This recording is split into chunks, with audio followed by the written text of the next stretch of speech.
Conexão Poder. Oferecimento Mobile Escritórios. Maior criatividade por metro quadrado. Residencial Vale das Palmeiras. Seu apartamento rápido, fácil e incrível.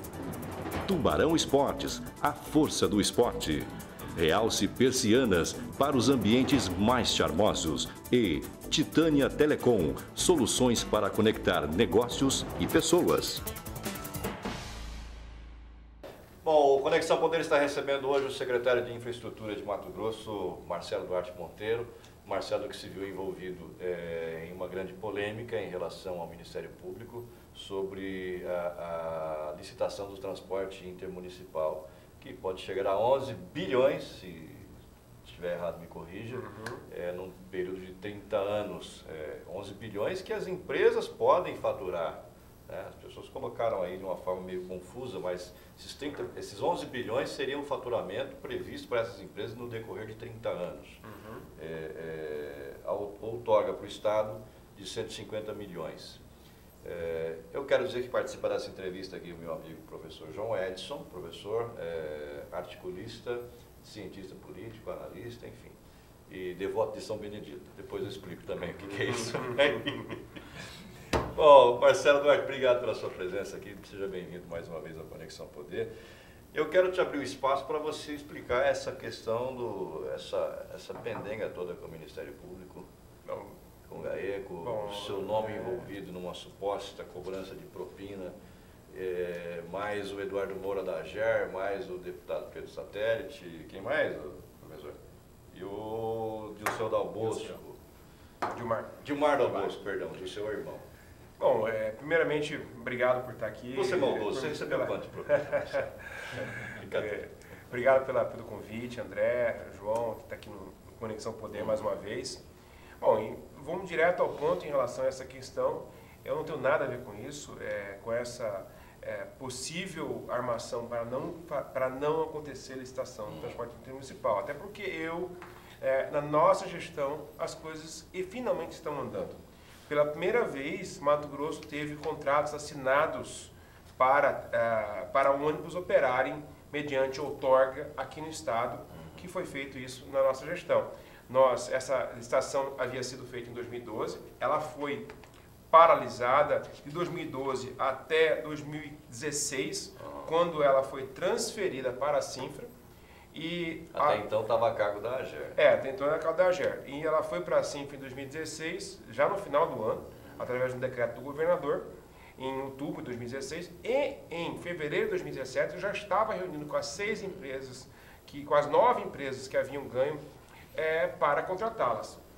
Das 9 a gente convocou as 9, infelizmente 6 acabaram desistindo por razões diversas, mas 3 foram contratadas.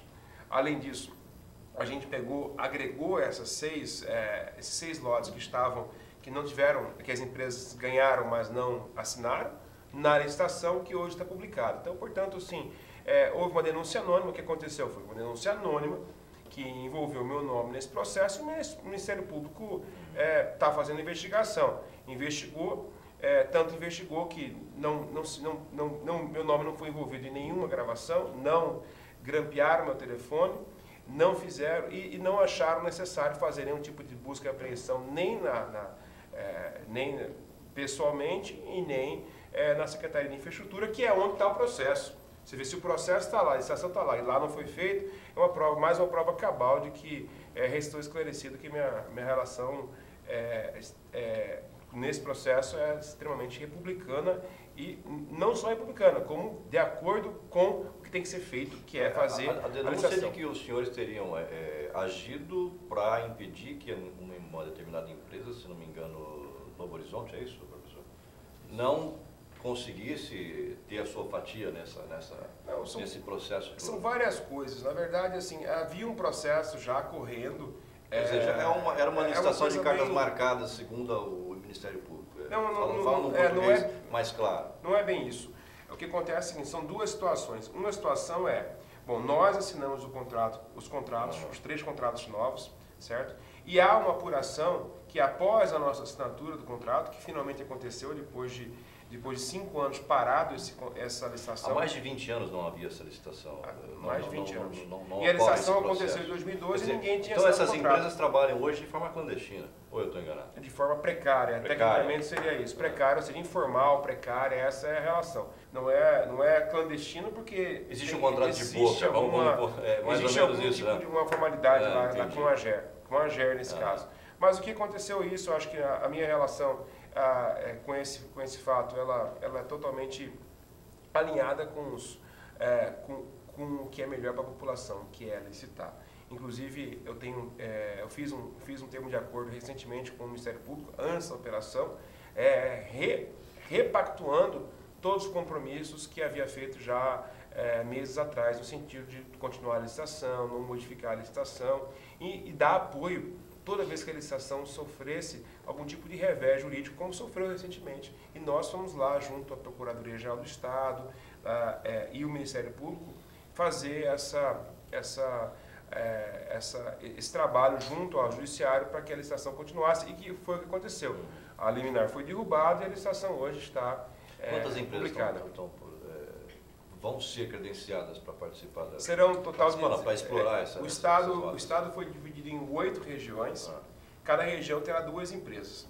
Então serão 16 empresas no total. Dessas 16, haviam sido sagrados vencedores 9.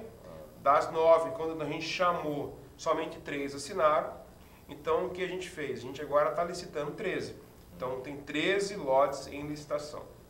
Eu perguntei porque a gente vê muito na imprensa, muita desinformação também, dizendo licitação de 11 bilhões. O que o leitor acaba entendendo é que o governo está pagando 11 bilhões para as empresas trabalharem. Não é isso. Na verdade, se explicasse essa conta, aí se fala em 11 milhões. Depois se fala em outorga de 150 milhões.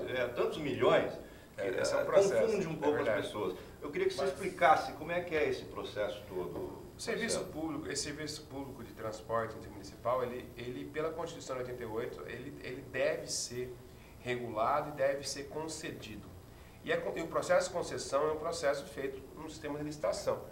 E por conta dessa obrigação de conceder, que o Ministério Público, lá em 2007, fez um termo de ajustamento de conduta com o governador Blairo Maggi, obrigando o governador, à época, a licitar. A licitação, ela não aconteceu em 2007, não aconteceu em 2008, ela acabou acontecendo somente em 2012. Só em 2012. Infelizmente, após a licitação ter sido feita, ela foi paralisada. E continuou paralisada até que o governador Pedro Táxi assumiu. Em 2012 era o governador Silval Barbosa. Isso. Inclusive, em 2015, o Silval Barbosa fez um decreto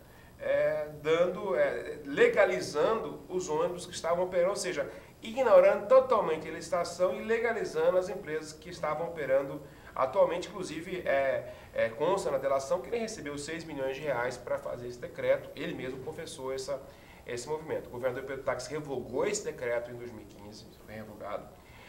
E em 2016 ele transferiu para a Sinfra a incumbência de continuar Essas a licitação. empresas que pagaram 6 milhões para o desgovernador Silval Barbosa vão participar desse processo também ou estão fora? Não deveriam participar? Eu não sei se na delação ele explicou que empresas que foram que pagaram, mas o fato é que a maioria dessas empresas que hoje operam não tem nem certidão, nem se quisesse poderiam participar, de tão informais que são, de tão precária que é a relação deles com o Estado. Não tem certidão, não recolhe impostos, como foi apurado nessa recente investigação. Mas o que a gente precisa deixar claro é que é o seguinte: o melhor para o Mato Grosso e o legal é que essa licitação aconteça, e nós, do governo do Estado, estamos trabalhando para que isso aconteça. A licitação ela estava publicada desde antes da operação, e todos os nossos atos têm sido nesse sentido. A denúncia anônima que envolveu o meu nome, ela está sendo apurada, foi apurada, e eu tenho certeza que não vai levar, vão chegar à conclusão do que eu estou falando para vocês, até porque todos os meus atos são nesse sentido.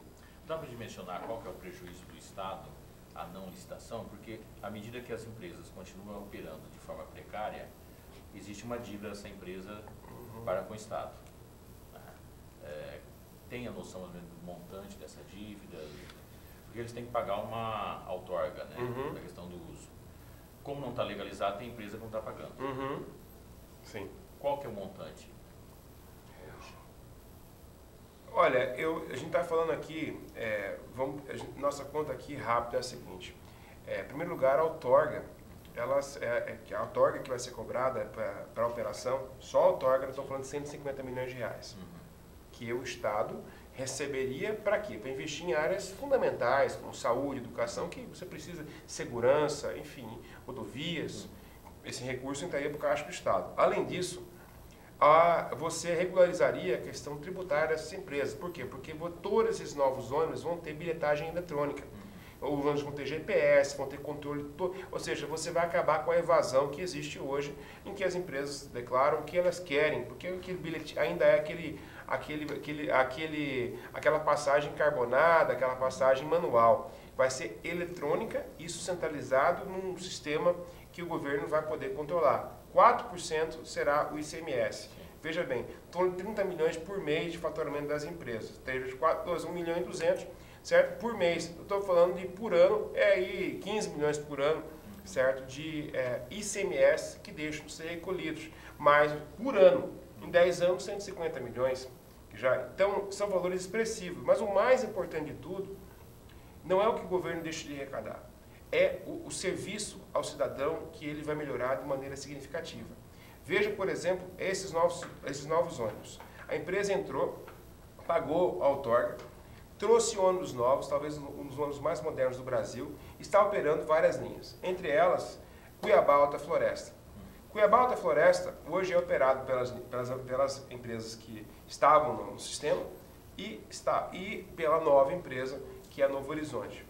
Essa empresa que teve o contrato assinado por nós, a ordem de serviço dada por nós, ela faz uma viagem de ida e volta para a Alta Floresta, custando R$ 120 a menos para o cidadão. Esse é o grande benefício. O cidadão viaja com um ônibus melhor, com Wi-Fi, com tecnologia, com conforto, pagando R$ 120 a menos. Veja bem, para muita gente, esse dinheiro é muita coisa. Muitas pessoas que viajam de ônibus levam comida na mochila para não gastar almoço. Imagina o quanto essa pessoa está economizando, está feliz viajando no ônibus a esse custo mais barato. Então, esse é o grande impacto. A gente está falando de um impacto para a sociedade muito maior do que a arrecadação do Estado. A arrecadação do Estado é um detalhe, é importante, mas o grande benefício desse processo todo vai se regularizar e dar mais qualidade, dar mais segurança para o sistema todo de transporte coletivo intermunicipal aqui de Mato Grosso. Então, acho que é interessante entender que a não regularização é bom para alguém. Com certeza. Para quem está operando. Para quem está operando, está cobrando mais caro e está com serviço pior. Não tá. Então, assim, esse exemplo de Alta Floresta é um exemplo clássico do quanto o cidadão está perdendo. E às vezes, assim, muitas pessoas acabam, vai de carro, tem seu próprio carro, ou vai de avião, porque a Alta Floresta também tem aeroporto, e não se tocaram dos benefícios disso aí. Então, óbvio, é um lobby muito forte, é uma discussão, só que está sendo enfrentado pela primeira vez. Isso eu posso deixar claro. Está sendo enfrentado e os resultados práticos estão aí. As empresas já estão operando e operando com preços mais baratos. Marcelo, uma das críticas era que a licitação, as regras da licitação, elas não atendiam o mercado, ela estava muito fora da questão do mercado. Porque me parece que ela estabelecia uma média. Para ter um bom produto, você teria obrigatoriamente que carregar produtos ruins junto. Ou seja, produtos ruins significa linhas insignificantes. Vamos falar a verdade. O cara quer pegar a linha que faz Sinop, Alta Floresta, Primavera, Barra dos Garças, mas tem linhas. Mas ninguém quer ir para Santa Cruz do Xingu. É mais ou menos isso. E sem falar que existem outras linhas que ela não tem ela não tem o fluxo necessário. Então a queda seria muito grande.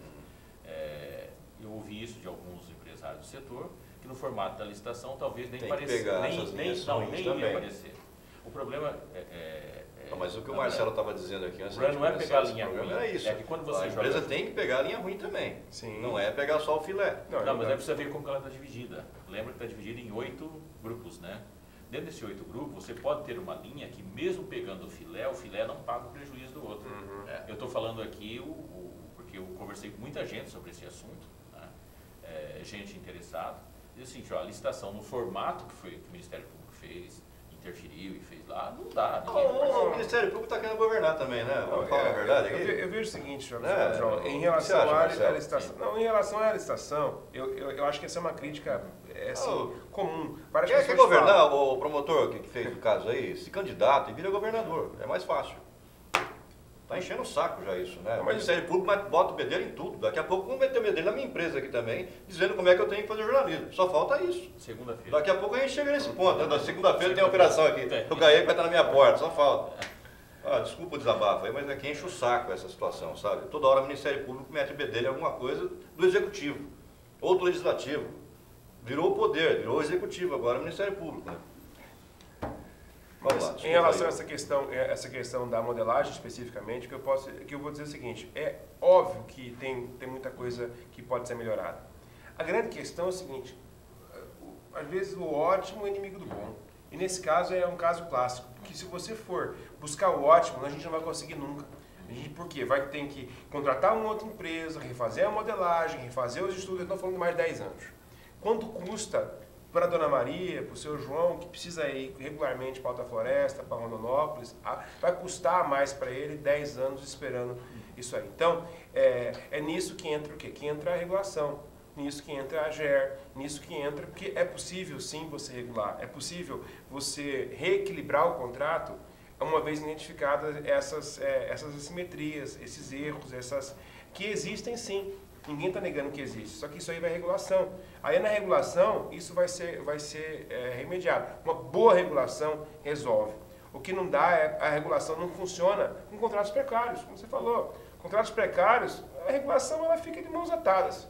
Então nós vamos ter um contrato, não vai ser o ideal? Não. Aí eu acho que se eu fosse fazer hoje, faria diferente em alguns pontos? Sim. Agora, uma coisa eu quero dizer, o modelo de divisão por mercados, esse modelo que foi feito, é um modelo muito moderno. Vários estados, inclusive São Paulo, que para a gente é referência em muita coisa, e é referência, está migrando para esse modelo. Esse modelo em que a empresa assume o mercado e tem que pegar todas as linhas. Então, agora, pode ser melhorado? Pode. E vai ser melhorado na regulação. A gente tem condições de consciência disso. Bom, vai encerrar essa parte, tá bom? Essa questão de MP. Podemos transportar para outro assunto. Mas assim, eu gostaria de encerrar aqui dizendo o seguinte, o MP... segundo a acusação, existe um grupo criminoso, olha só, foi chamado de grupo criminoso, da qual o senhor faria parte, né? E também o empresário Eder Augusto Pinheiro, os funcionários dele, Max William Barros de Lima, Wagner Ávila do Nascimento, o presidente do Sindicato das Empresas do Transporte Rodoviário, Júlio César Salles Lima, e também o Eduardo Moura, o ex-presidente da AGER, o Luiz Arnaldo Faria de Mello, que eu não sei quem é, e Marcelo Duarte Monteiro. Como é que você vê esse tipo de acusação do MP, aí pegando aquela parte que eu falei também, a crítica minha também, que não estou aqui defendendo ninguém, mas eu acho que o MP abusa às vezes, né? E às vezes não, quase sempre. E joga na lama pessoas que muitas vezes não tem nada a ver com isso, né? Chamando os senhores de criminoso, segundo a denúncia, que o senhor participaria de uma organização criminosa. Como é que o senhor se sente, como é que o senhor vê esse tipo de acusação? O que é que você pode falar sobre esse assunto? Então, essa acusação, essa originária de uma denúncia anônima, é um total absurdo. Eu disse isso, é um total absurdo. Eu, assim, refuto totalmente qualquer relação minha com qualquer organização ilegal. Isso já disse várias vezes e repito, minhas atitudes, minha história, mas principalmente minhas atitudes nesse caso, porque não interessa a história, interessa o que está aí, o que eu fiz em relação a esse caso. São totalmente transparentes, totalmente alinhadas com a legalidade. Infelizmente, você hoje está num cargo público, é mais perigoso você tá numa guerra, em termos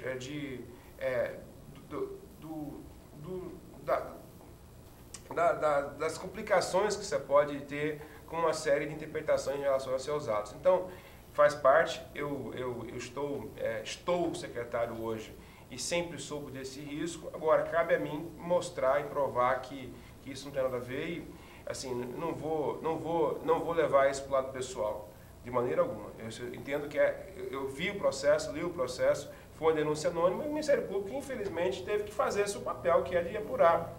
Restou apurado, na minha visão, que não tem nada a ver, até porque o processo desenrolou da maneira que desenrolou. Que vocês Mas viram daí é colocar uma associação criminosa composta por fulano. É um absurdo. Que chamou de bandido. Marcelo, você concorda que hoje, da forma que está, o homem público virou vítima do modelo do Estado? Eu acho que sim, Agora, também, do outro lado também, né, a gente tem que entender que as pessoas não tem como separar o joio do trigo, né? A gente está no meio de um processo de depuração da política, né? Um processo em que necessário. Então, assim, não dá para a gente... eu vejo que algumas pessoas me olham com desconfiança em relação a essas... Eu não posso culpar as pessoas, porque está todo mundo... Assim, o mundo... Temos um ex-governador na cadeia, estava até outro dia, temos uma situação de Deputado preso.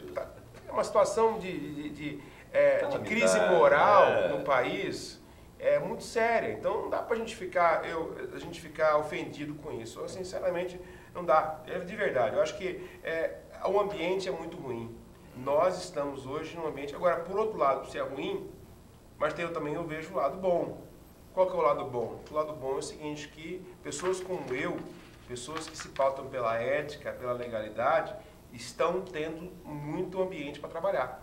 Talvez, certamente eu não conseguiria trabalhar em um ambiente pré-Sodoma, pré-Lava Jato, numa época em que os valores morais estavam no lixo.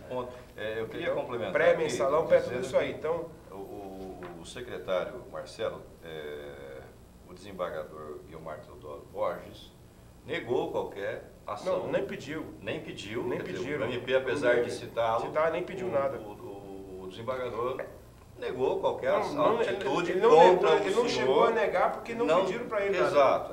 Eu estou colocando de forma aqui mais genérica. Uhum.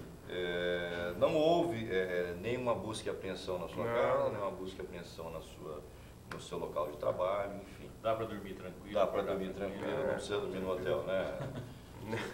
Então, eu vou para o intervalo, porque o Ed Mota precisa fazer um corte da TV, lá em Nova Mutum, ou aqui em Nova Mutum também, né? Precisamos falar assim, nós estamos aqui em Nova Mutum. Você em Nova Mutum, obrigado pela sua audiência.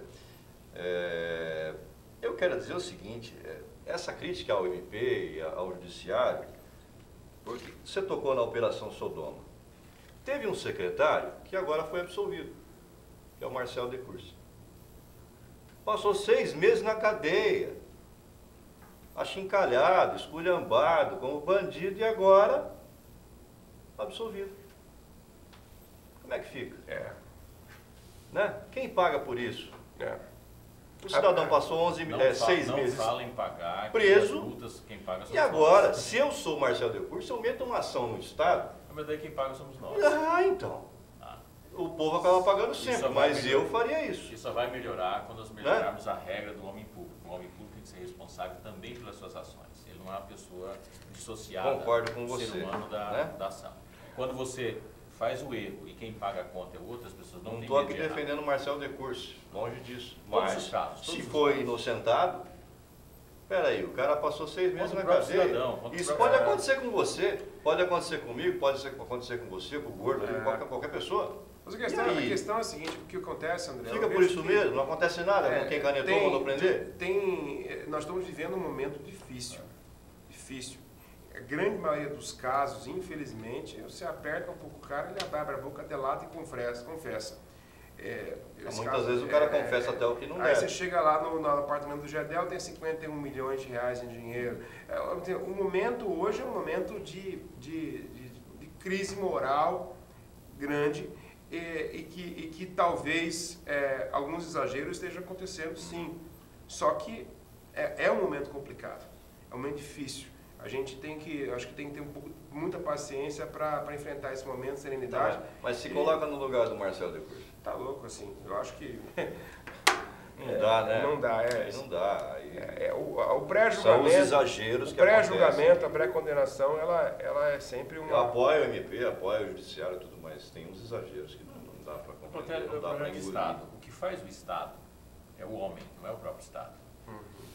E se você não mudar o homem brasileiro, o homem brasileiro está na política, está no judiciário, está na imprensa, está em todo lugar. Nós temos um problema de conceito, nós vamos mudar o nosso conceito que é convivência coletiva. Nós ainda somos roceiros morando e nada contra o homem da roça. Que o homem da roça, ele tinha a sua própria constituição e a sua própria lei. Ele não vivia sobre a égide da lei do outro. Ao viver na coletividade, nós vivemos sobre a lei do outro. E viver sobre a lei do outro não é fácil. E a lei do outro está me mandando fazer um intervalo, que é o Ed Mota. Bem feito para você.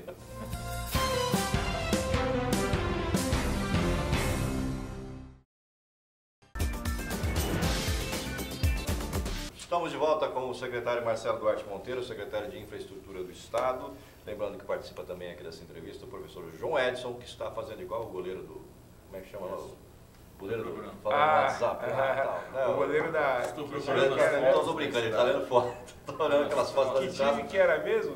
Acho que era no Atlético Paranaense. Atlético Paranaense, isso mesmo. O goleiro no WhatsApp. Pegou muito o goleiro, né? Pegou muito do jogo, hein? Pois é. Mas vamos lá, vamos falar de estrada? Vamos embora. Secretário.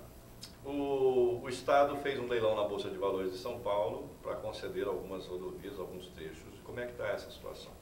O leilão foi feito em fevereiro, a gente leiloou 2 rodovias importantes de Mato Grosso. Já recebeu, já botou pedágio? Como é que está esse processo? Não, está num processo ainda de assinatura de contrato, que é um processo um pouco longo, né?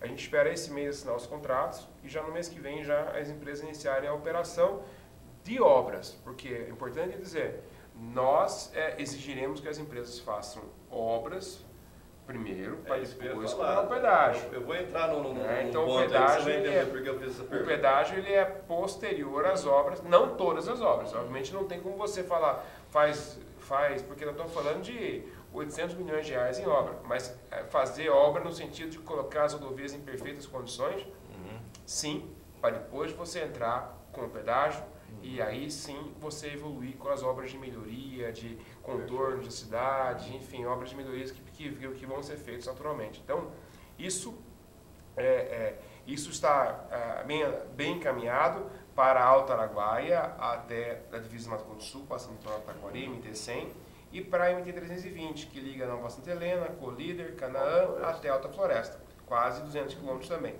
Estamos vamos publicar mês que vem mais o de Tangará, que é um que a gente não teve interessado na primeira rodada, vamos mudar um pouquinho os parâmetros para a gente buscar, dessa vez, uma concessionária interessada em operar esse trecho importantíssimo, ligando Tangará até a BR-163. Eu fiz essa pergunta porque eu sei que o senhor é a favor de se romper o contrato com a Odebrecht, Sim. que toca a duplicação da 163, 364, e tem pedágio pra caramba nesse trecho, daqui a Campo Grande é um absurdo, o tanto de pedágio que tem, e a rodovia, alguns trechos em Mato Grosso estão bacanas, mas em Mato Grosso do Sul já não estão. De Rondonópolis até a divisa, sim, agora só esse trecho, o resto tá aí tudo... você pega aqui de Cuiabá até na Serra de São Vicente, é um absurdo. Aliás, a E serra, se você pegar pelo posto Gil, é pior ainda. É pior, lá pra cima é pior, quer dizer, tem Vicente, trechos ali perto de Sorriso que é assim a estrada. E como é que você passa 2 carretas ali, cara? A Serra da Caixa Furada, não tem pra onde correr.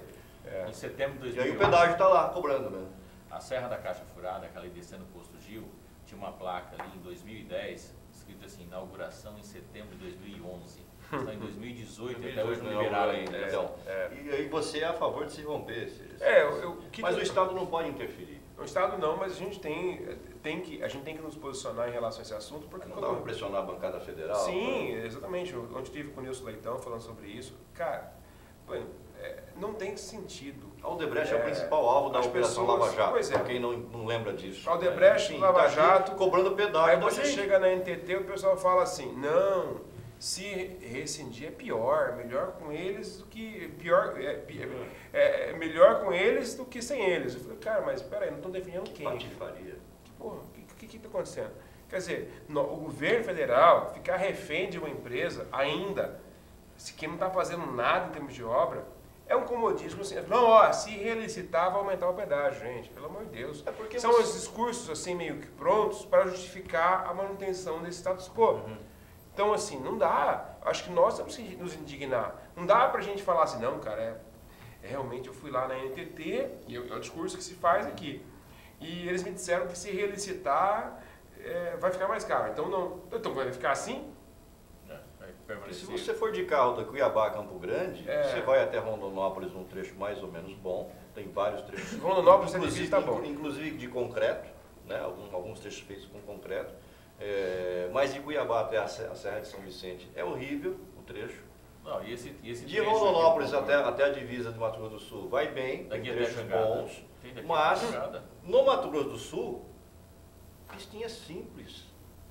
A maioria do trecho até a minha posição, a posição você pagando pedágio, a posição do governo do estado nós temos que partir por um enfrentamento dessa questão. Não dá para ficar negociando dilação de prazo, falar, não, vamos dar mais 10 anos, 15 anos para a empresa. Como está a questão dos prazos, Marcelo? Existia um prazo até a divisa do Pará, entre a divisa do Mato Grosso do Sul até a divisa do Pará. Existia prazos determinados. Quais prazos venceram? O prazo era 5 anos, já venceu. Não é divisa, é de Sinop, de um pouquinho ao norte de Sinop, ali no trocamento com a 220. Santa Helena? Não, um pouquinho, uns 10, 20 quilômetros ao norte de Sinop, até a divisa de Mato Grosso do Sul, são 850 quilômetros, que é a concessão. Eles tinham 5 anos para fazer tudo, não fizeram, estão inadimplentes, né? Então, assim, o governo federal deveria, nesse momento, estar abrindo um processo para fazer uma intervenção na concessão, tomar uma atitude. O que está se fazendo? Não, vamos fazer uma MP para prorrogar o prazo e autorizar ela a vender para um outro. Pô, sabe assim, está me parecendo assim, todo mundo tentando fazer algo para ajudar a empresa que está ali e não ajudar quem usa a rodovia. Certo? Então, assim, eu tô vendo os valores um pouco invertidos. Querem ajudar a empresa e não estão pensando em quem usa essa rodovia que está virando um caos. Essa é a questão. Porque o trecho, a gente está falando desses trechos aqui para o sul do estado, eu vejo como pior o trevo do Lagarto, não é trevo do Lagarto, do Flávio Gomes até onde começa a duplicar, que é Rosário Oeste. Esse trecho aí, dependendo do dia da semana, você não anda. E depois tem aquele trecho ali da Serra, que tem a Serra que até hoje não resolveu, e tem gente trabalhando lá ainda, né? Parece um garimpo. Serra da Caixa Furada. A serra ali que sobe para Inópolis. Chegando no Posto Gil. Sim. Sobe para Posto Gil. Depois você tem no Posto Gil. Daquele trecho ali é um trecho de altíssimo índice de acidente. Sexta-feira à tarde, eu sempre morreu ali, inclusive, o secretário da Sinfra, o seu antecessor, o Nico Baracate. Né? Não, mas ele morreu ali perto do posto. Morreu ali, o Barreto morreu agora em Jaciara, o J. Barreto. Assim, não por eles somente, mas pelas quantos anônimos, vidas, né? Quantas pessoas perdem a vida nessa estrada. Exatamente. É um absurdo. Então, assim, eu estou vendo assim, uma complacência irritante nesse tema. Vamos prorrogar por mais 10, 15 anos. Pelo amor de Deus. É uma vida. Certo? Eu acho que eu até concordo que se você não. Que o modelo pensado previa um juro subsidiado, que não veio. E isso tornou impossível para a empresa duplicar sem o dinheiro que não veio. Tudo bem, mas aí o governo federal tem que de alguma maneira recompor isso e não colocar isso, porque não cobrar isso dos mato-grossenses, porque se ele aumenta a tarifa ou se ele aumenta o prazo, ele está cobrando a gente. Sim. Olha, é óbvio. Assim, a conta não pode vir para cá, ela tem que ser assumida pelo governo federal, porque Mato Grosso é o estado que mais contribui com o Brasil em termos de balanço comercial, em termos de exportação, um estado que tem muito a crescer e que tem uma rodovia no seu coração, além da importância econômica, é um corredor da morte. Eu me apavoro cada vez que tenho que pegar essa rodovia. Eu também. É uma rodovia, assim, se assume um risco gigante andando pela Almeida-Reis hoje. Então, a conta não pode vir para nós. Se você prorrogar o prazo para a obra, ou se você aumentar o pedágio, você está jogando a conta para cima do mato-grossense. Como sempre. E a bancada vai fazer o quê? E a minha posição é que a União precisa assumir essa conta. Ou fazendo um empréstimo, como era para fazer, ou fazendo um aporte na concessão, ou fazendo mais obra via DENIT. De alguma maneira, a coisa tem que resolver. Não pode jogar isso simplesmente na nossa conta. Eu sinceramente não sei o que custa mais caro. Se é você aumentar o pedágio, se é você aumentar o prazo, quantas vidas vão estar aqui? 10 anos a mais. Quantas pessoas vão ter que morrer para a gente ver essa rodovia duplicada? O valor do pedágio cobrado em Mato Grosso, e eu que ando pelo Brasil afora, que... É um valor relativamente pequeno. É um valor pequeno. Não é mais Agora, alto. a relação do custo-benefício, que é o grande problema. Não adianta o valor ser pequeno. Quando você paga 18, 20 reais em São Paulo, você paga Perde 4, Curitiba, é uma loucura, 25, 36 reais. A Odebrecht, ela naquela época, quando ela Você não ganhou, pode comparar ela a deu um rodovia, né? desconto de 50% no valor do pedágio. Ela deu um desconto de 50%. E o pedágio era para ser maior. Ela deu desconto, obviamente, já imaginando, já pré-Lava Jato, que ela iria conseguir reajustar esses pedágios na base dos esquemas que eles tinham lá, né? Acabou que aconteceu a Lava Jato e aí está todo mundo hoje paralisado lá em Brasília ainda em relação ao Odebrecht. É isso que, a minha indignação é essa. Você anda na rodovia, você vê que tem uma obra aqui, outra ali, um pessoalzinho trabalhando aqui e acolá, mas não tá aquela coisa. Não, já tá. Duplicando e tal, todo vapor, não tá aquela coisa de operação tartaruga. Não tem obra nenhuma. Não tem Tem obra Cuiabá até Sinop, fora que essa obra interminável da Caixa E Furada. você e eu Tem pagando obra. E pedágio. outra coisa, eu passei aí há menos de 30 dias, tem buraco. Tem Isso é mais buraco, grave. tem buraco. Tem buraco e a irregularidade em função das carretas, no retorno de Sinop, a irregularidade no asfalto do lado direito é horrível. No lugar que você anda, o carro vai balançando porque tem aqueles buracos, asfalto todo trincado. E para completar, ainda não termina a 163 no Pará, porque se tivesse terminado a 163 no Pará, talvez muitas carretas lá da região médio-norte de Mato Grosso que viriam para cá, iriam para lá. Hoje você tem lá uma situação caótica ainda, a rodovia há mais de 40 anos que foi aberta, até hoje não foi concluída, 100 quilômetros ainda falta ser pavimentados. Uma coisa que as pessoas não sabem, você anda em São Paulo, a cada quilômetro tem um telefone, para você quebrou, se quebrou, tem uma emergência de telefone. As viaturas da concessionária ficam rodando para cima e para baixo, atrás de problemas, atendendo o usuário. Aqui, você não vê telefone. E se você, aqui que eu falo é a concessão até Mato Grosso do Sul, que está lá embaixo. A Rota do Oeste é Mato Grosso, no Mato Grosso do Sul tem outra companhia. CCR, não é? Tem uma outra empresa lá, CCR. não é a Rota do Oeste. Em São Paulo, se você quebra, o guincho da concessionária te pega, te leva até a próxima cidade e deixa na porta da concessionária do seu carro. Aqui, os caras te deixam na próxima parada. Pode ser um posto de gasolina, pode ser uma marmitaria, pode ser a pensão da tia Ana, pode ser o que for. Ele te para ali e larga lá. Pode ser 1 da manhã, 2 da manhã, 6 da manhã, não interessa. Ele não te leva até a próxima cidade. Eu estou dizendo porque isso aconteceu Tem comigo. muita coisa errada.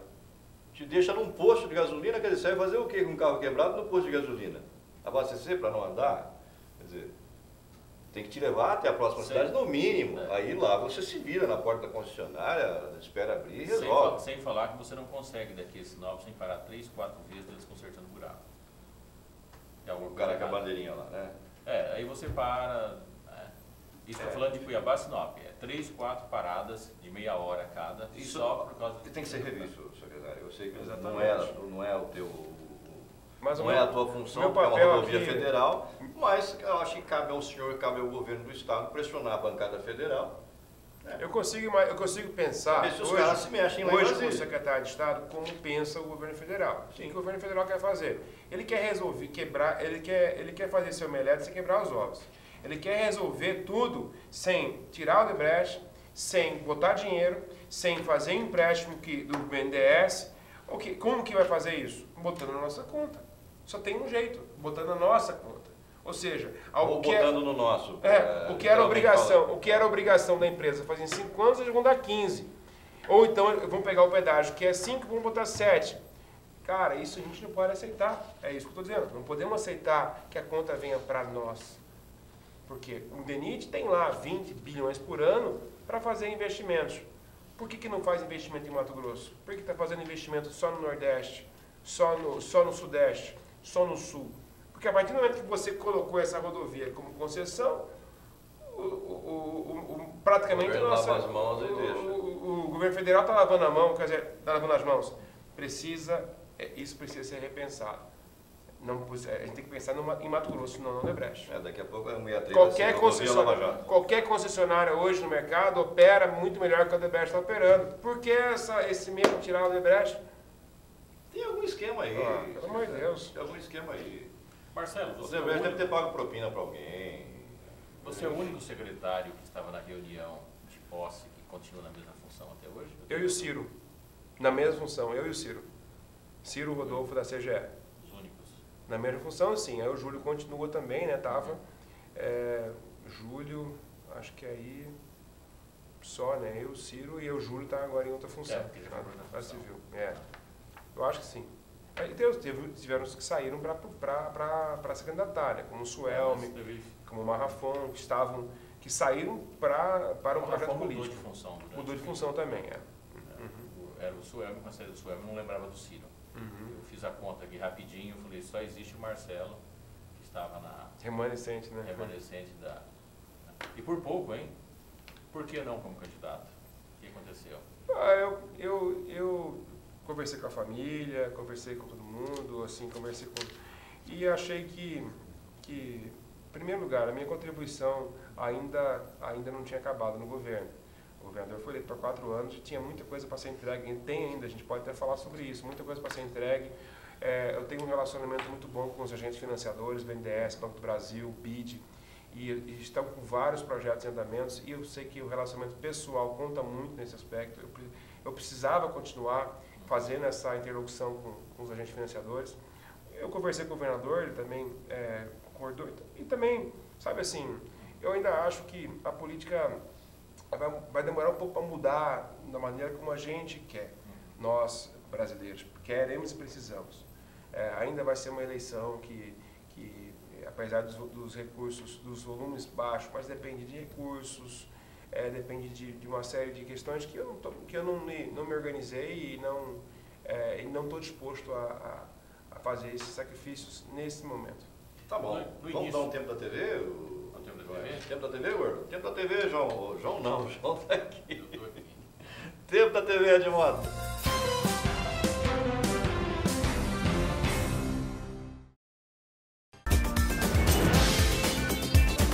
Bom, estamos de volta com o secretário Marcelo Duarte Monteiro, que está recebendo uma colinha da assessoria ali para falar para mim o percentual. Eu vou perguntar para ele agora.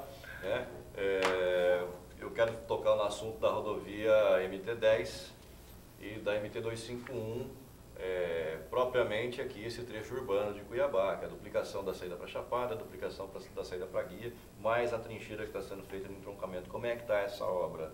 A previsão é de entregar a MT-10 até o Rodoanel final deste ano. Isso. Essa obra vai ser concluída realmente? Está dentro do cronograma ou está atrasada? Não, tá tudo no cronograma. Inclusive, falando em MT-10, né, essa aqui é a foto que ilustra que nosso anuário aqui de resultados é MT-010, que é aquele trecho da Guia até Rosário. Então, são 75 quilômetros que a gente recuperou, estão hoje em perfeito estado de conservação, e estamos terminando agora da Guia até Cuiabá. Da Guia até Cuiabá demorou um pouco mais, era o trecho pior, que a gente teve que adotar uma solução de engenharia um pouco mais robusta, que é o asfalto sinal da quente. Então, eu quero fazer uma crítica, né? Sim, senhor. Você está vendo aqui, né? Eu queria entender isso. Por que em Mato Grosso os acostamentos são sempre assim? Porque isso é um crime, isso é perigoso. Você parar seu carro ali, você pode ser atropelado. A implantação da rodovia foi assim. Então hoje para você... Não só essa rodovia, mas sim, quase todas são assim. Ela foi pensada assim na sua implantação. Então é como você construir uma casa com 3 quartos sem nenhuma suíte e um banheiro fora. Você construir depois os banheiros, transformar esses quartos em suíte e quebrar tudo. Então, assim, é mais ou menos isso. Não precisa quebrar, é só fazer... Você tem que fazer... A plataforma é a seguinte, o que é a plataforma? Você levanta a rodovia e você levanta ela com 9 metros, sendo 7 metros que é a pista, certo? E mais 1 metro em cada lado. Para você fazer ela com acostamento, você tem que fazer uma plataforma de 12 metros. 2,5 metros para cada lado e mais 7. Porque é mais caro, com certeza não fizeram na época. Não imaginava esse trânsito. Agora, para a gente fazer depois de pronta, custa muito mais caro. Então, o que a gente tem feito? Tem feito baias, como a gente fez na estrada para Chapada, como a gente está fazendo agora na estrada para Guia, baias de quilômetro em quilômetro. Se eu quebro meu carro antes da baia, como é que faz? Mas aí você tem... Se estoura um pneu, como é que você faz? A gente tem que pensar, né, André? Assim, hoje, no custo-benefício das nossas intervenções. Você não pode... eu sei que o cidadão pensa assim, eu como cidadão pensaria assim, só que eu como gestor, eu tenho que pensar o seguinte, como é que eu posso aplicar o recurso de maneira mais eficiente. E nesse primeiro momento, nosso foco foi o quê? Pavimento e sinalização, que são as grandes causas de acidentes, as grandes causas de problemas nas rodovias. Pavimento e sinalização. Então, a gente, terminando essa primeira etapa, a gente pode sim fazer um projeto para alargamento da plataforma e inclusão dos acostamentos.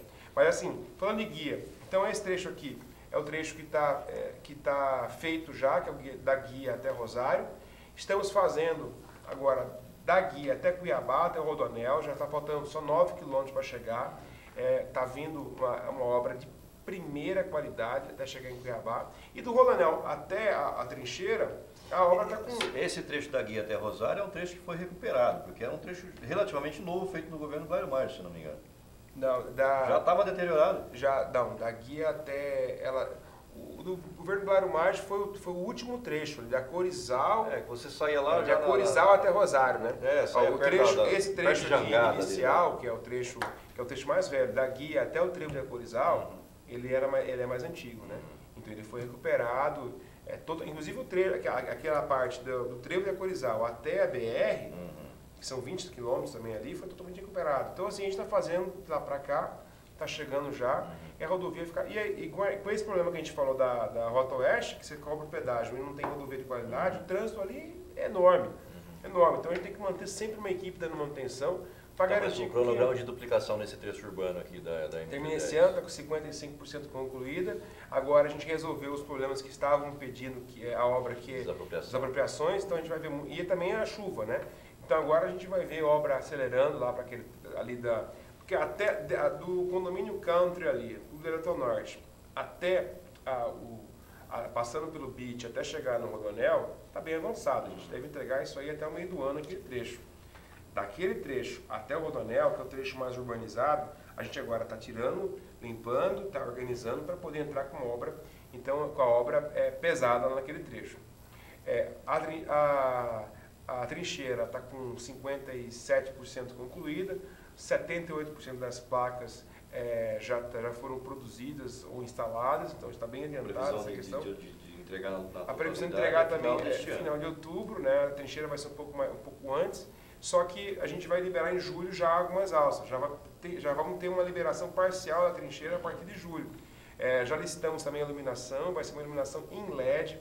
A gente, talvez só aquele viaduto despraiado tenha algo parecido com o que a gente vai fazer lá, então vai ser uma iluminação bastante intensa, clara, que vai dar condições para que aquela região toda, ela se torne também um parque urbano vertical, parque horizontal, né? De maneira que você tenha porque o canteiro central vai ser 9 metros, vai ter no seio desse canteiro, no centro do canteiro, você vai ter 3 metros de ciclovia, que na verdade é uma ciclofaixa compartilhada para você...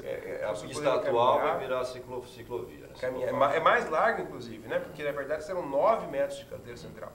Além disso, nós vamos ter calçadas de cada lado de 5 metros, quer dizer, você vai ter... Mas dá tempo de fazer tudo isso aí até o final do ano, se é verdade? Sim, tem que fazer. Porque agora a gente entra setembro, outubro, começa a chover de novo. Não, mas a chuva é só em novembro, dezembro, né? Então.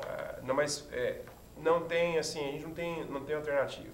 Eu acho que não é... A população já está dando sua parcela de contribuição muito grande, né? Passando pelos desvios, gastando mais tempo para chegar aos seus destinos. É o nosso compromisso fazer isso. Região, né? A gente falou desde o início. O governo vai ter que melhorar o bairro Paiaguá depois ali. Para melhorar tem que piorar um pouco. Virou queijo suíço aquele bairro. Piorou e agora com certeza vai ficar melhor. Não tenho dúvida disso. Para fazer o omelete tem que quebrar os ovos, né? Se você não quebrar, você faz no máximo. Mas vai ser uma transformação, viu? A hora que você tiver as obras prontas. E outra, se você ver... A duplicação até ali no grande... rodovia da Chapada, da entrada da Chapada aqui. Entrada da Chapada não, entrada de Cuiabá vindo da Chapada. A ameaça termina mês que vem, né? Tá bem próximo de terminar. Agora, uma coisa importante é o seguinte, se você for ver, o planejamento daquela região. A gente tem 2 rodovias chegando no mesmo ponto, as duas com o mesmo projeto, o mesmo conceito de engenharia, ou seja, as duas com 3 pistas de cada lado, calçada de 5 metros e canteiro central com 3 metros com a ciclovia, que vão ser ciclovias interligadas. Então nós vamos ter um conceito de planejamento urbano pela primeira vez, em obras que foram lançadas várias vezes. E o governador Pedro Táxi aqui, ele é muito chato e nessa parte de cobrança todos os dias, ele me cobra todos os dias essas obras, mas também não deixou que essas obras fossem lançadas, André, João, sem que a gente tivesse tudo certinho. Então, assim, o governador ele tem uma participação fundamental nesse processo, primeiro, por conseguir um recurso. Os recursos vieram, por exemplo, a trincheira está sendo feita com recursos do BNDES. Né? Segundo, em exigir essa conformidade total dos processos, que está garantindo o quê? A continuidade. Porque lançava-se obra, parava-se, lançava, e todas as obras que a gente tem lançado têm tido continuidade. Às vezes não na velocidade que a gente gostaria, porque, obviamente, a gente tem várias situações que fogem ao nosso controle, às vezes, mas tem continuado e a gente vai cumprir esses prazos aí combinados, André. Até que, enfim, as entradas de Cuiabá vão ficar decentemente feitas, né? Porque eu nunca vi uma capital, quando você está chegando nela, a coisa vai ficando feia, em vez de ficar bonita. Né? Qualquer capital que você vai chegando, as estradas vão ficando bonitas, ou vai largando. Em Cuiabá vai estreitando, vai ficando feio. Eu com nunca exceção da entrada aqui que vindo de Rondonópolis, que fica bonito ali, mas o resto é um lixo. Desculpa aí o pessoal mais ufanista, mas é um lixo. Agora vai ficar bom. Agora vai ficar Tomara, bom, pelo menos. É um lixo com lixo, né? Também. É outro problema. Também. Professor João Edson, vamos falar de aeroporto? Falar de aeroporto. Marcelo, o que acontece no nosso aeroporto? Ele moderniza, e quem viaja sempre passa um perrengue no aeroporto. E aí vem a avaliação. Eu não concordo com as regras de avaliação, porque os aeroportos avaliados, né? Os aeroportos avaliados eu conheço. Tá? E para mim, aeroporto ruim é aquele que você chega nele, você não consegue achar nada, você não consegue. E aqui em Cuiabá, o tempo de espera de voo é pouco, tem uma série de coisas. Agora, tem um negócio que incomoda. Dificilmente alguém sai de Cuiabá e entra em Cuiabá pelo aeroporto que não seja pela pista, andando 1 quilômetro para um lado, 1 quilômetro para o outro. E já teve Copa do Mundo, já está chegando a Copa da Rússia. Tem né? 2 ou 3 fingers ali só funcionando. Só, e aí dependendo do horário que você chega. Que, aliás, é sucata de Congonhas. Olha, sabe disso, né, e para falar, eu só andei uma vez. De Congonhas, eu só consegui embarcar uma vez no finger daquele. Tá? Coisa resquício da Copa. Sobras da Copa. Sobras da Copa. Sobras da Todas as Copa. outras vezes é pela pista. Muitas vezes chega de noite, está serenando, chovendo. Aí vem o rapazinho lá com aquele guarda-chuva, tem um saco, fica debaixo daquilo. Mas isso também em todos os aeroportos, né? Assim, em Goiânia você vai pela pista também, pega o ônibus, mais né? raro, mais Se bem raro. que a Goiânia está bonito o aeroporto agora novo lá. Isso eventualmente... Congonhas, com bica, você desce, pega o eventualmente ocorre em Brasília até... são aeroportos muito grandes e muito movimentados. Ocorre em Campinas já não mais, porque agora o aeroporto ficou maior do que devia, mas ocorre em Guarulhos, ocorre no Salgado Filho, ocorre nos aeroportos todos. Né? Mas aqui não, aqui é frequente, aqui a regra é o contrário. Tá? A regra não é a exceção, quando você conseguir entrar no finger aqui, ele faça a foto, que talvez seja o último. Porque é uma exceção, é verdade. Eu até hoje andei uma vez, né? Andei não, passei uma vez quando estava indo. Na volta já me jogaram no chão de novo. Em relação aos aeroportos, o aeroporto de Cuiabá, essa obra ela está sendo finalizada, né, como mais uma das sobras da Copa, né, um projeto que foi claramente subdimensionado para um aeroporto como Cuiabá. Um aeroporto que tem horas, 2 ou 3 horas do dia, que chega à noite, principalmente algumas vezes, você tem lá 10 aviões. 10 para 2, 3 fingers. Né? Então está subdimensionado totalmente o aeroporto. O aeroporto de Cuiabá é um aeroporto que já movimenta mais de 3 milhões de passageiros ano. É bem movimentado. É um aeroporto importante. Ele é mais movimentado que o aeroporto de Goiânia, que é uma cidade maior. É mais movimentado que o aeroporto de Campo Grande. Igual de Florianópolis. Mas Florianópolis, que é um grande centro turístico do Brasil. E é mais movimentado aqui do que lá também. É mais que Florianópolis. Ele é o único aeroporto que o fluxo anual é o mesmo da população do estado. Os outros não têm essa característica. É isso aí, exatamente. Você vê que é um aeroporto proporcionalmente um aeroporto bem movimentado. Ou seja, quanto mais o estado crescer e continuar crescendo, a gente vai ter... A tendência é piorar. É por isso que a gente está adotando uma solução definitiva para esse aeroporto, que é a concessão. Eu acredito muito nesse modelo. Quem viaja pelo Brasil e vê as transformações que aconteceram nos aeroportos que foram concedidos, aqui eu digo Brasília, com destaque, Guarulhos como outro destaque, aí a gente pode falar outros, como Galeão também, mas só nos atendo a esses 2 Guarulhos e Brasília, você vê o impacto que causa uma concessão nos moldes que estão sendo feitos nesses aeroportos. Foi feito, a gente criticou muito aqui um modelo de concessão de rodovia para o governo federal, mas os aeroportos são um case de sucesso e nós precisamos embarcar nessa onda. A proposta original do governo federal para Mato Grosso era conceder só o Marechal Rondon. O governador Pedro Taques esteve várias vezes em Brasília com os ministros, em Brasília, com o presidente, com todo mundo, e conseguiu fazer com que não só o Marechal Rondon, mas outros 4 aeroportos do interior também fossem incluídos no Programa Nacional de Concessões. Isso é uma vitória gigante. Se você considerar que, por exemplo, André, São Paulo tem 2 aeroportos concedidos, que é Viracopos e Guarulhos. Nós vamos ter 5. E qual que é a teoria por trás disso? Bom, ao invés da gente do aeroporto do governo federal cobrar uma outorga gigantesca e que vai lá, não vai fazer diferença nenhuma para o déficit fiscal, que hoje é um dos principais problemas do país, vai cair lá, vai ser um pingo d'água em chapa quente em Brasília. Vamos ter uma outorga menor e colocar outros aeroportos, vamos dizer assim, menos rentáveis ou até beirando o limiar da rentabilidade, que são Alto Floresta, Rondonópolis, Sinop e Barra do Garça. Então isso já estamos prestes a iniciar a consulta pública. A equipe da SAC comprou a ideia do governador, aceitou esse desafio, vai ser o primeiro leilão em lotes do Brasil, e se isso der certo, estamos falando de R$1 bilhão em investimentos, sem nenhuma contrapartida do cidadão mato-grossense. Porque diferente de uma estrada em que você tem o pedágio, na rodovia, no aeroporto, ele vai cobrar o quê? O estacionamento que já cobra, taxa de embarque que já cobra e o aluguel do espaço que já cobra normalmente. Então é isso aí. Porque nós vamos ter uma revolução em termos de gestão e eu estou apostando muito nessa concessão que vai ser feita. O aeroporto nacional não precisa melhorar na área de embarque, tem uma única cafeteria, será que é aquilo? Você paga caro pra caramba pra tomar um cafezinho ali. E mal atendido pra caramba também. Devia ter um pouco mais de... O comércio aeroporto é um problema. Deveria ter um pouco mais Mas vamos ter, eu acho que... de opções ali dentro da área de embarque, principalmente. Na área onde é o aeroshopping ali, deveria ter o ar-condicionado não funciona, continua não funcionando, quer dizer... Tem uma coisa ali que ficou muito chata. Serviço bem ruim. Tem uma coisa que é muito chata.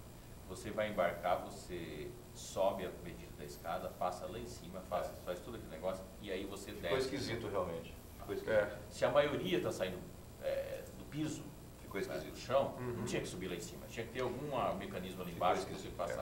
Vamos polemizar? Vamos. Pontes no Pantanal, 202 milhões a licitação. Janaína andou pegando no seu pé, a Janaína Riva. E o senhor chamou a Janaína de descontrolada, destemperada, enfim, desinformada. O que o senhor tem contra a Janaína Riva, secretário? Nada, eu acho que... Eu já catou a denúncia dela, mandou suspender a licitação. Não mandou suspender. Não mandou suspender. Eu estive no BMP no dia seguinte, conversei com o MP, obviamente, ia ter que apurar. O MP te pediu uma notificação recomendatória para sim para suspender. Sim, recomendatória. Não mandou suspender. Não mandou suspender. Então, assim, o MP tem que apurar uma denúncia vindo da Assembleia, não, normal. O que eu não admito, e aí eu não admito mesmo, nesse processo, são críticas pessoais e atentados à minha honra. O que foi colocado ali pela Janaína e pelo Zeca em relação à minha pessoa são palavras assim impronunciáveis em relação à questão à minha honra, à minha pessoa, à minha integridade. E eu estou pronto para discutir qualquer assunto, desde que haja respeito. E não houve respeito por parte nem da Janaína nem do Zeca, por isso a minha nota de desagravo em relação ao comportamento desses 2 deputados. Estou pronto para discutir qualquer assunto, desde que a gente haja com respeito. E se Mas levaram para o lado pessoal? Chegaram, falaram, Marcelo está metendo a mão, tá, não sei o quê. Não sei se você escutou. O secretário está metendo a mão, está roubando. Então, assim, foram colocações que não fazem o menor sentido só para pessoas que queriam a qualquer custo aparecer, certo? Agora, isso eu não admito. por isso eu estou, assim, por isso eu fiz aquela nota e por isso, assim, eu estou aqui colocando para você, que eu acho que a gente tem que ter respeito, porque estou pronto para discutir qualquer assunto de maneira técnica, até aceitar uma denúncia anônima que for colocado e rebatê-la com categoria. Agora, discursos inflamados, com mentiras deslavadas, de pessoas que só querem tumultuar e ganhar palanque e ganhar... eu não aceito. Secretário, algo que não tenhamos tocado, que você queira esclarecer ainda? Quero dizer que eu estou, assim, a gente falou muito de infraestrutura, mas eu quero dizer também que o governador Pedro Táxi não tem medido esforços para avançar em todas as áreas. Por isso eu acredito muito na reeleição do governador. O governador não se pronunciou oficialmente em relação à reeleição, mas eu tenho certeza que se ele conseguir mostrar isso de maneira eficiente, eu tenho certeza que ele vai mostrar, a gente vai ter o governador partindo para um segundo mandato com certeza muito melhor, porque a casa já está ficando arrumada. Você está imitando o Dante, né? Casa arrumada, hora da virada, né? Mas isso, a virada, não tem virada porque já está... Eu quero entregar para o senhor a nossa caneca do programa, o senhor já tem uma, né? O senhor deve ter umas duas já, ou três. Coleciona essas canecas então, aqui. Como ela custa mais de $100, eu acho que o MP vai considerar como propina. Vai falar que eu estou pagando propina para o senhor. Obrigado, André. Obrigado, viu? Obrigado, secretário. Obrigado mesmo. Obrigado, boa sorte para o senhor que vai obrigado, precisar. Obrigado, João, mais uma vez pela parceria. Dê um abraço do São Benedito lá por nós, tá? Eu não contei aqui do São Benedito. São Benedito, não vou contar, não. Vocês acham que tem que contar? É um segredo. É o segredo do professor. O segredo dos milagres. Devote de São Benedito. São Benedito, rapaz, cospe de fogo. O segredo dos milagres é você devotar ao santo e não fazer propaganda dele. Tá certo. Olha, você em casa, obrigado pela sua audiência. Até uma próxima entrevista que tomara seja tão proveitosa e produtiva como essa do secretário. Obrigado, gente. Qual câmera que eu estou? Essa aqui? Aquela ali? Essa aqui. Tchau. Tchau, pessoal. Tchau, Nova Motor. Até a próxima. Conexão Poder. Oferecimento Mobile Escritórios. Maior criatividade por metro quadrado. Residencial Vale das Palmeiras. Seu apartamento rápido, fácil e incrível. Tubarão Esportes. A força do esporte. Realce Persianas para os ambientes mais charmosos. E Titânia Telecom. Soluções para conectar negócios e pessoas.